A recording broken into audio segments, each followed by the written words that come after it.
We won't shut up, we're not afraid, we won't obey, they chant. Turkey's new outcasts are daring to protest, despite being labelled as enemies of the state in the Great Purge following last July's failed coup attempt. Tens of thousands of teachers, academics, judges, police officers and civil servants have been dismissed from their jobs and stripped of their passports. Derya Keskin, an assistant university professor, was purged last September after she signed a petition calling for peace in Turkey. You can make comparison between the McCarthy era and Turkey right now, but this is, I think, worse.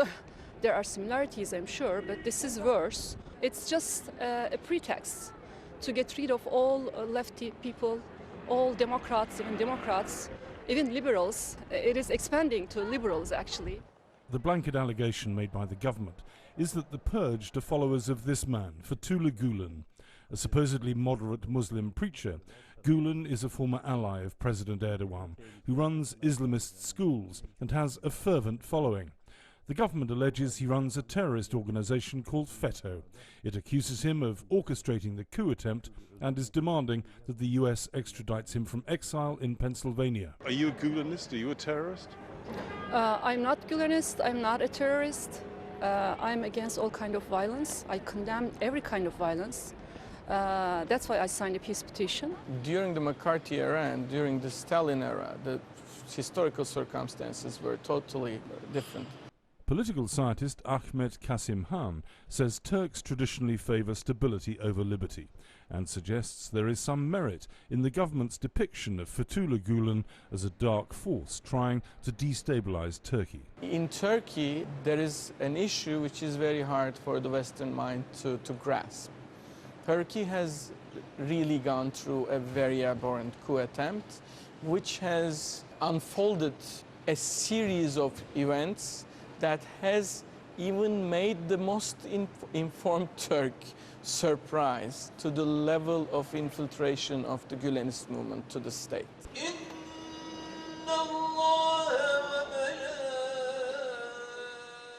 If politics is a source of division in Turkey, then so is religion.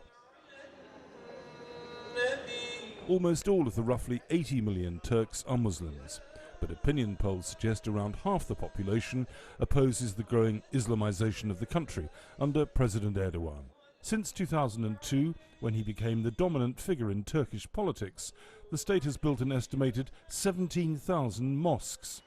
This small traditional mosque will soon be dwarfed by minarets of a new Islamic landmark slated for Taksim Square in the secular heart of Istanbul. Alhamdulillah. Hasan Kara is the chief imam of Sultan Ahmed, Istanbul's Blue Mosque. Because Recep Tayyip Erdogan is a Muslim, a man of character and brave, who speaks out fearlessly, the public have taken to him as a man of the people and view him as an idol and role model. What worries tens of millions of Turks is that the vision of Kemal Atatürk, the father of the modern nation, is more seriously under threat than ever before. Atatürk revolutionized Turkey in the 1920s by realigning it away from the Eastern world towards the West and enshrining secularism in the constitution. Atatürk's legacy was at the heart of this campaign meeting to fight against a growing trend in Turkish education, whereby state schools are transformed into overtly religious institutions and creationism is promoted over evolution. Aysel Jellikel heads the Society for the Promotion of Contemporary Life. This situation is of course worrying us because the political powers have said they want to raise a religious generation. With all these prayer rooms and small mosques opening up at schools, with the kind of education they're offering, they're really pumping this idea of a religious generation. This is Fatih, a traditionally conservative district of Istanbul, where the majority of women cover their heads. We've come to meet Ihsan Eliacik, a renowned Muslim theologian and writer. He worries that the Turkish leader might not be able to control more radical Islamists within the country. He's concerned about homegrown extremists as well as Islamic State militants, who earlier in the Syria conflict enjoyed fairly free movement in Turkey. There might be a danger of conflict because with the ruling party, Islamic extremists became too powerful.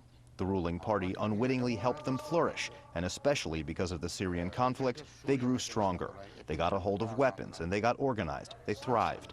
So it will take time to eliminate them and to neutralize them.